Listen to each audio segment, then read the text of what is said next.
Hey everybody, how's it going? A viewer asked me to do a video on Dreadnoughts, and I said sure, because Dreadnoughts are cool. I don't know exactly what they want in this video, so it'll be a generic overall thing. And if more is required, then I can always do subsequent videos on Dreadnoughts. There's a couple different varieties of Dreadnoughts, spanning across different armies. I'm not going to talk about Chaos or Orcs in this video, but if people want me to do that, I'll do their own video together. This is the Imperial Dreadnoughts for Space Marines and Space Marine variants like Grey Knights and whatnot. First thing to note is the Dreadnought kit itself. The standard plastic Dreadnought kit comes with the close combat arm, the assault cannon, missile launcher, and twin glass cannon. One thing I suggest when building it is not gluing the arms on. You don't even need to magnetize them. They fit perfectly with just enough friction force to stay on without magnetizing. None of these arms are magnetized at all, and that allows you to keep all the warrior options that come with the kit, the arm options, able to work. So that helps save money in the long run. You know, if you, let's say you glue it like it looks here, but then you want a twin glass cannon, well, you don't have to buy another Dreadnought because you already have it. So that's one thing. These standard plastic kit can also represent a venerable Dreadnought. Now I know the Forgeable one looks really cool, and it does. I plan to get one myself eventually. But the pewter one that they made is kind of like I want to say a copy, a generic copy of the Forgeable versions put out by Games Workshop and pewter. It is nice. It's a nice Dreadnought. My big problem with it is pewter. I'm not a fan of pewter models. Never have been. So if you want to, and also it's expensive because it's pewter. So if you want to save money, you can certifiably, quote unquote, bling up your Dreadnought, the plastic one, and you can count venerable just as well. Just get a bunch of purity seals, extra bits to put on, and you're set. Now, as far as rules go, the standard Dreadnought profile is Space Marine stats for weapon skill and ballistic skill. Base strength is 6, which is important if you don't have a Dreadnought close combat weapon. If you have a Dreadnought close combat weapon on, it doubles the strength to a maximum of 10 and counts as a power weapon. Without it, if you had the missile launcher, he would be striking at strength 6. Still not bad in close combat, but it's not quite the monster without it, without the Dreadnought weapon. The armor 12 on the front and side, 10 in the back, and they get usually like 2 attacks base standard. So if you run them into a troop squad, then on the charge they get 3 attacks. I mean, they're not going to be doing that many attacks, which is good and bad. I mean, they can't wipe a squad out right away unless the squad breaks. But being that the 12 armor front, the only thing that's going to hurt them are crack grenades on the 6, melted bombs with the melt rule, or power fists and power fist equivalents. And with the way things are, power fists are in almost every squad, so chances are they're going to get killed by the power fist. But they'll take some people out, stall them for a turn or something, maybe. That's if the power fist hits, and if the power fist can roll high enough to do damage. Now remember, with grenades against walkers in close combat, you need a 6. And in close combat against walkers, you get front armor, not rear armor.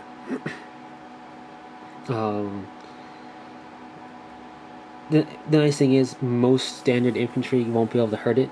So if you like slam it into a squad of Gauns, for example, they're pretty much just going to get eaten alive, because there's almost nothing they can do. Overall, for any Dreadnought, the rule of the Dreadnought is it's going to die. Chances are, most likely, throughout the game, it's going to get blown up, either en route to assault them, or even if it's a fire support, or you're just using it to shoot with the Dreadnought close combat weapon as a backup.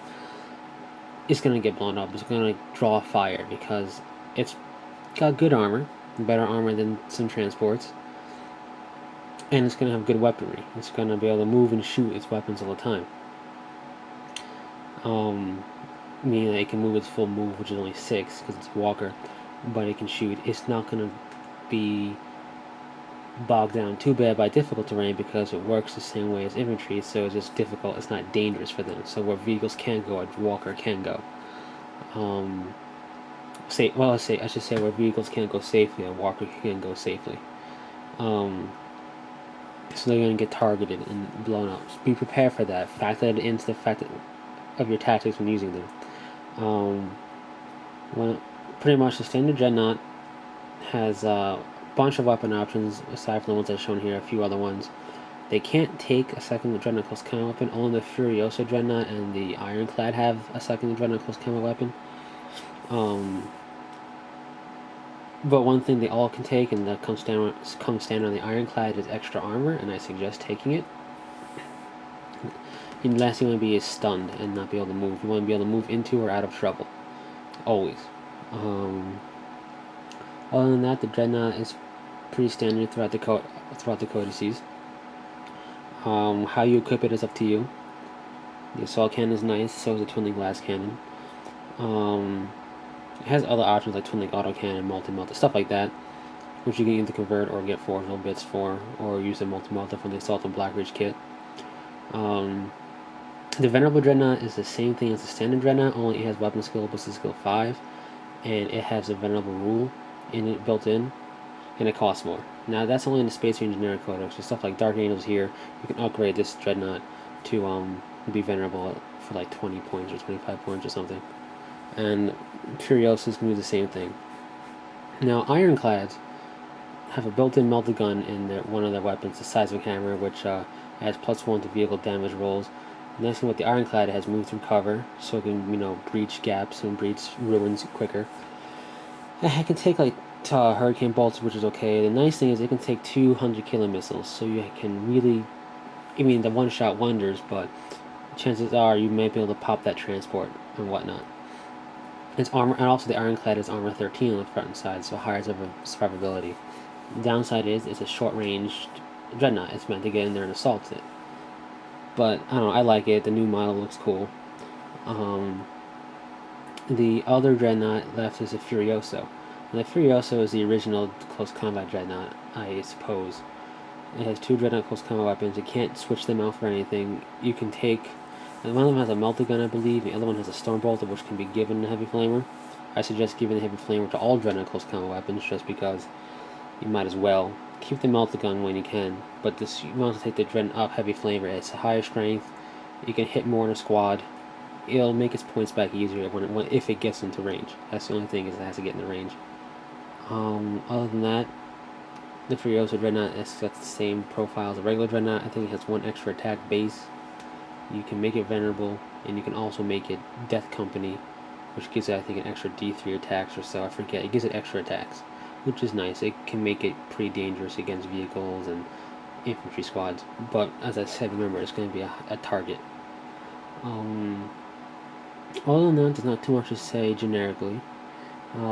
Tactically, you want to utilize their threat level to move squads near them or run them with rhinos, so it's like you have to divert their fire. Don't count on Dreadnoughts to win you the game. They will do great, but that's where your other squads come in. These guys are there to support them, and you have to properly support your Dreadnought, or I'll just get butchered out there. One other thing to say is this generic Space Marine Codex can field a total of 6 Dreadnoughts if you take Master of the Forge as the HQ. So Iron Hands can still do their thing with the Master of the Forge, with the he that was in the Ancients or whatever, to take 6 Dreadnoughts. They can still do that. Now that's any of the Dreadnoughts in the Space Marine Codex. So Ironclads, Venerable, or generic. Remember, Furiosa was Blood Angel Codex only. So that's pretty much it as a generic Dreadnought video. The generic Dreadnought comes with this base. It's a nice base. At least I think they still come with it. I'm not sure. I haven't bought a new Dreadnought in a while. So yeah, that's pretty much it. Feel free to comment away. If you want more specifics on Dreadnoughts, like maybe some Tactica, I can do my best to provide. So until next time, take it easy.